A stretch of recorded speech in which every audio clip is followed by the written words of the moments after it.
Christy. Welcome back to my channel and welcome to day 3 of my 2016 holiday card series.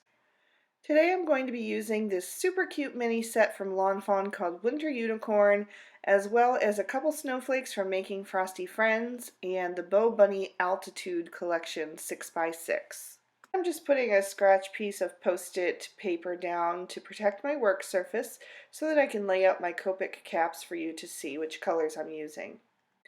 So I'm beginning with C0 and C3, and I'm going to go ahead and color darkest to lightest in this image here, just because all the spaces are pretty small and they don't need that extra blending that's required from working lightest to darkest. So I just put in my shadows with the C3, and then I'm blending those out with the C0. I want my unicorn to look kind of white, but I did want it to have some shadows and not just look flat. I wanted it to have a little more dimension to it. And then I'm just taking my colorless blender and blending that out just a little bit more, just to soften up the color and leave no harsh lines behind. I'm taking BG11, BG13, and BG15 to just color in one section of the unicorn's hair and tail. And even though the BG13's cap looks darker, it is lighter than the BG15. I'm not sure why that happened, but so I'm just starting with the BG15 and then adding a little BG13 and then blending out with the BG11. I did also cast a little shadow in front of the horn on the unicorn's forehead there. For the middle section, I decided to go with purples, so I chose V91, V93, and V95. I'm starting with that V95 for my shadows, and then I'll just draw that out with the V93, and I'll reserve the V91 for my highlighted areas.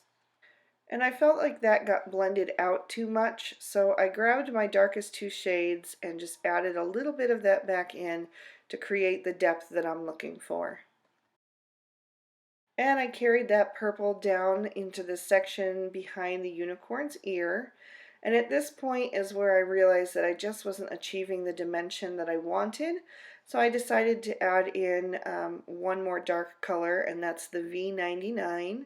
So just adding a very slight touch of that made me much happier with the results once I had that all blended out. For the front section, I decided to go back to my turquoise combo, but to take it down a step. So instead of the BG11, BG13, and BG15, now I'm doing the BG10, BG11, and BG13. And that's going to create a similar look, but just have a little bit more shine to it because it's a little bit lighter color, so it's a little more lifted. And I'm taking the BG13 to color in the unicorn's hooves. I grabbed the R20 to give her a little bit of a rosy cheek, and then I also used that to color in her ear and her horn. And then I colored over those with the C0 just to kind of fade them out a bit. I didn't want too much pink. For her scarf, I'm using V04, V06, and V09, just starting with the V09 and again laying out my shadowed areas. And then I'll blend that a little bit with the V06 and finish up with the V04 and just blend that in really well together. And again, I didn't quite have the depth that I wanted, so I just went back over those colors in a second layer. And then I'll just die cut this out and we can move on to assembling our card.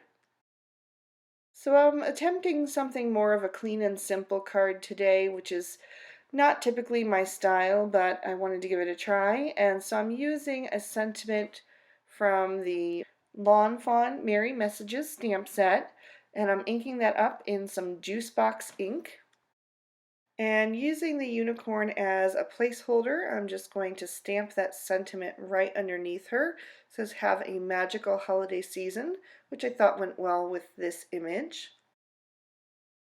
And then I'm grabbing the Lawn Fawn Mermaid ink, and I'm going to use 4 different snowflakes from the Making Frosty Friends stamp set from Lawn Fawn, and I'm just going to stamp those out in a random design all over the panel. And this ink is a little bit darker when you first stamp it out, but once it soaks into the paper, it kind of evens out and softens just a little bit.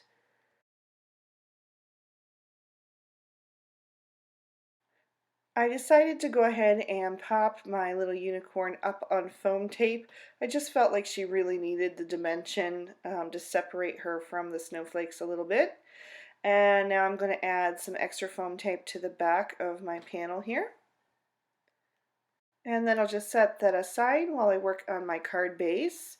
So I have a piece of grapesicle cardstock from MFT, cut and scored and folded into a standard size card. It's 4 1/4 by 5 1/2. And I've used the Lawn Fawn stitched rectangle dies to cut both my pattern paper and my focal panel. So I'm going to glue that pattern paper straight to the card using some Tombow Mono Multi Glue. And then I can just peel off the backers from my foam tape and adhere my focal panels straight to the card front.